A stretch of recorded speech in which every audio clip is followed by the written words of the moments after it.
تو اللہ کے خلیل نے بھی ان سے کہا کہ اللہ کے بندو میرے پروردگار کی تسبیح بڑے پیارے انداز میں پڑھ رہے تھے، ایک مرتبہ سنا دو ذرا، میں سننا چاہتا ہوں۔ تو کہا اے اللہ کے خلیل کیا آپ کو اللہ سے، اللہ کے ذکر سے محبت ہے؟ کہا کیوں نہیں، اللہ ہی کی محبت میرے دل میں ہے۔ تو کہا محبت اللہ کی ہے تو لاؤ اللہ کی محبت کا ثبوت پیش کرو، کچھ دلیل پیش کرو۔ تو کہا کیا دلیل دوں میں آپ کو؟ تو کہا لاؤ خدا کا دیا ہوا جو مال تمہارے پاس ہے وہ خدا کی راہ میں خرچ کرو، ہم تم کو تسبیح سنائیں گے۔ تو اس وقت آپ کے گھر میں بکریوں کا بہت بڑا ریوڑ تھا، بہت بڑا مندہ تھا بکریوں کا۔ آپ نے اس مندے کو 3 حصوں میں تقسیم کیا، ایک بڑا کپا اٹھا کر لائے، بکریوں کا مندہ ہانک کر، اور کہا لو یہ بکریاں میں نے سب تمہیں حوالے کر دیا، اللہ کی راہ میں خیرات میں دیا، میرے پروردگار کی تسبیح سناؤ۔ ابھی تسبیح سنتے جا رہے ہیں اور خیرات دیتے جا رہے ہیں، تسبیح سنتے جا رہے ہیں، خیرات دیتے جا رہے ہیں، یہاں تک کہ ساری بکریاں آپ نے خیرات میں دے دی، اب دینے کو کچھ بھی نہیں بچا۔ پھر بھی تمنا کرتے ہیں ایک بار اور سنا دو۔ کہتے ہیں آنے والے کہتے ہیں سائل کہ اللہ کی خلیل اب تو آپ نے گھر کی پوری دولت ہم کو دے دیا خیرات میں، اب تو کچھ بچا ہی نہیں دینے کے لیے، اب کیا خیرات کریں گے آپ، ہم کیسے سنائیں تسبیح آپ کو؟ تو کہا یہ بکریوں کے اب تم مالک ہو گئے نا، میں خادم بن کر بکریوں کو چراؤں گا، تم میرے مولا کی تسبیح سناتے جانا۔ اللہ کیسی محبت ہے اللہ کی، اس محبت والی تسبیح سے ہم کو بھی محبت رکھنی چاہیے اور خوب پڑھنا چاہیے، سننا چاہیے، تاکہ اللہ کی محبت میں اضافہ ہوتا جائے۔ اور ابھی ایک اور چٹھی آئی ہے، وہ یہ ہے خواتین کے تعلق سے۔ اب یہاں خواتین تو ہیں نہیں، لیکن پھر بھی میں کہتا ہوں کہ ہو سکتا ہاں پردے کا اہتمام کیے ہیں خواتین کے لیے، تو میری ماں بہنیں بھی یہاں موجود ہیں، تو ان کے لیے بھی کچھ نصیحت کی باتیں، دین اسلام کی باتیں، اور وہ باتیں جو صحابہ کرام سے متعلق ہیں۔ ایک واقعہ میں عرض کر دیتا ہوں۔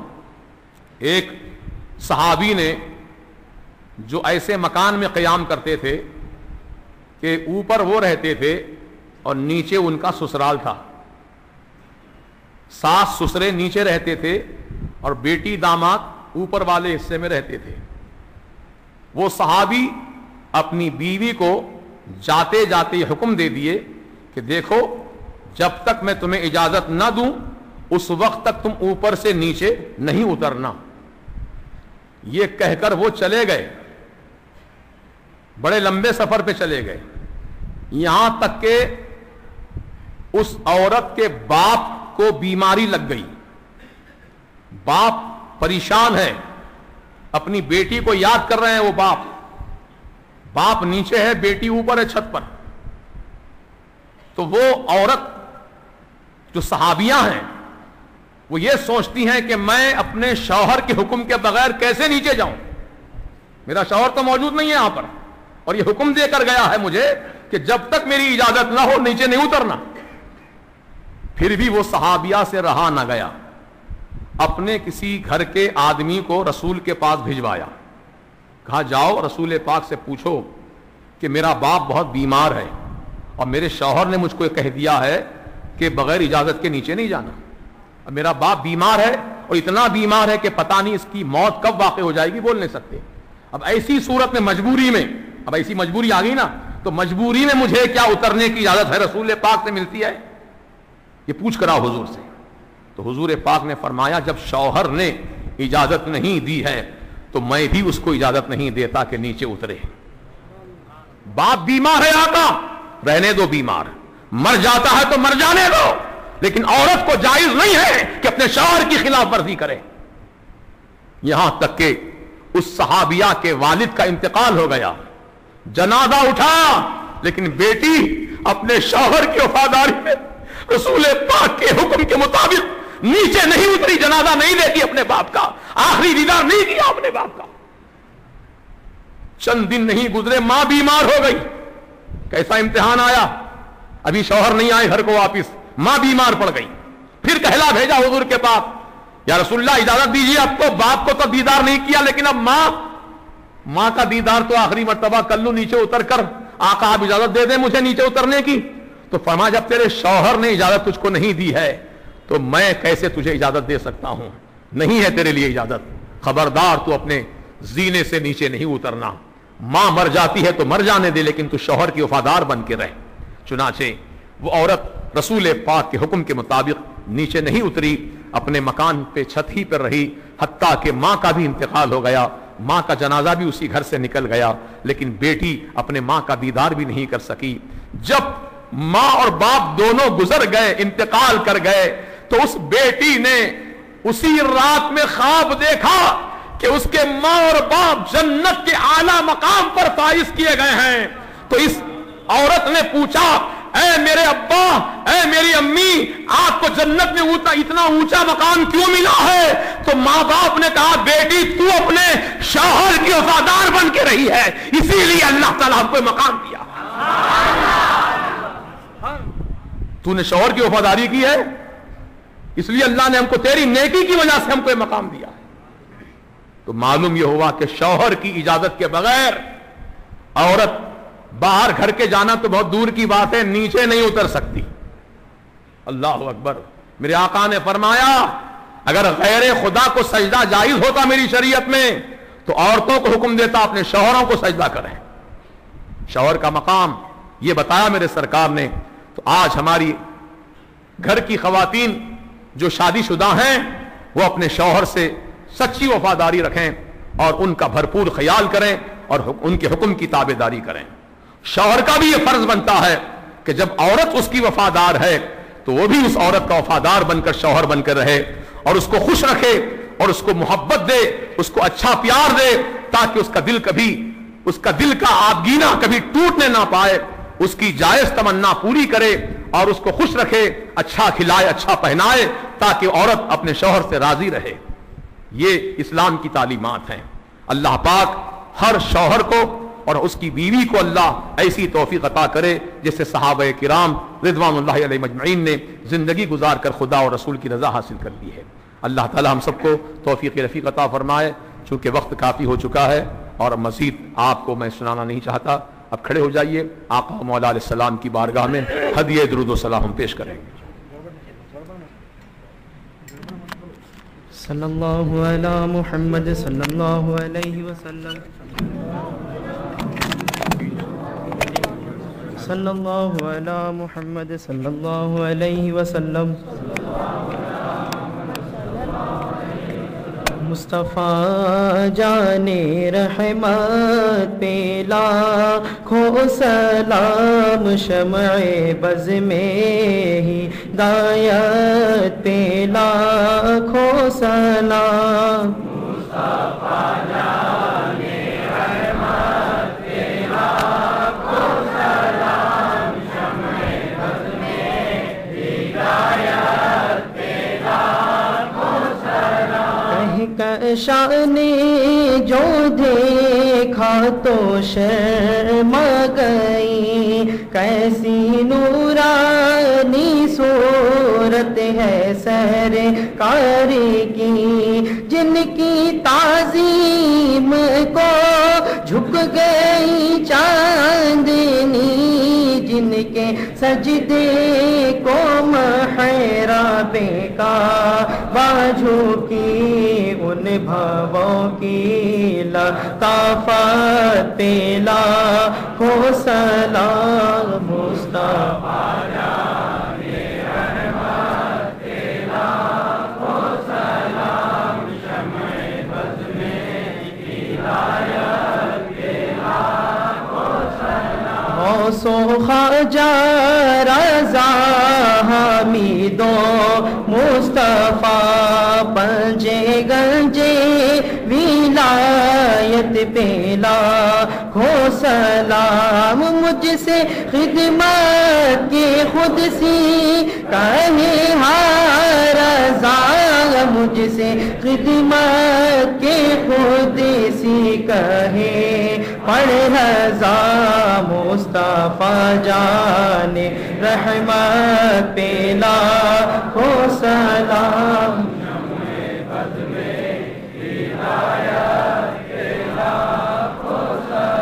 یہ مجھے تیرے در کا حد نہ گدا، لیکے کاسا فقیروں کی صف میں کھڑا، تڑپ کر مچل کر دے رہا ہے صدا، سیدی مرشدی مصطفیٰ خارزہ ان کی نورانی صورت پہ لاکھوں سلام مصطفیٰ جان رحمت پہ لاکھوں سلام شمع بز میں ہدایت پہ لاکھوں سلام الصلاة والسلام علیکہ رسول اللہ الصلاة والسلام علیکہ نبی اللہ الصلاة والسلام علیکہ حبیب اللہ وعلی آلک واصحابک وازواجک وذریاتک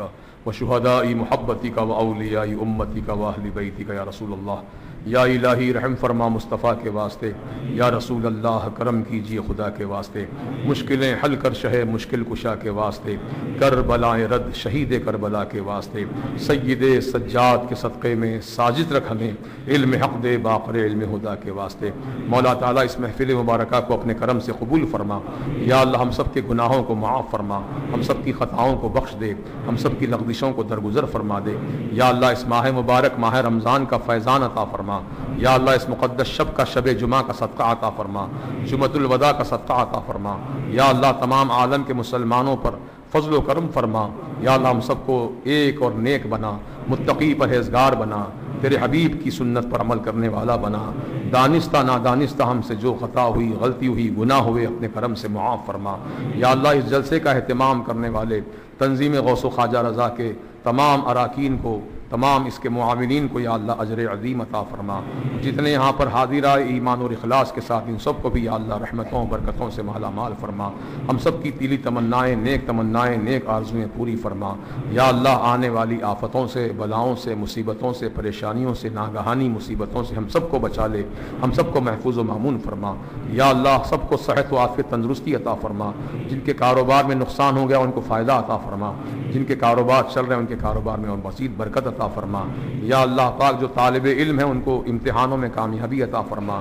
یا اللہ جو لڑکیاں شادی کے لائق ہو چکی پروردگار ان کے اچھے گھرانوں میں صحیح العقیدہ مسلمانوں سے ان کے رشتے منسلک فرما کر یا اللہ ان کی شادیوں کا غیب سے انتظام فرما دے.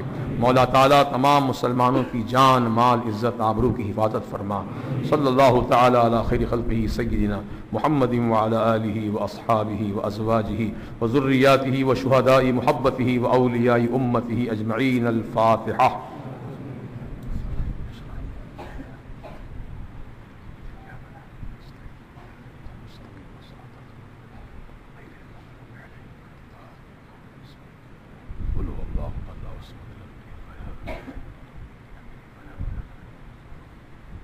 قال اللہ تعالی فی شان عظمت حبیبہ الکریم اعوذ باللہ من الشیطان الرجیم ان اللہ وملائکتہ یصلون علی النبی یا ایھا الذین آمنوا صلوا علیہ وسلموا تسلیما. اللہم صل علی سیدنا وشفیعنا ونبینا مولانا محمد معدن الجود والکرم وآلہ وصحبہ وبارک وسلم. صلاۃ وسلام علیک یا رسول اللہ. سبحان ربک رب العزۃ عما یصفون والسلام علی المرسلین والحمد للہ رب العالمین. حق لا الہ الا اللہ.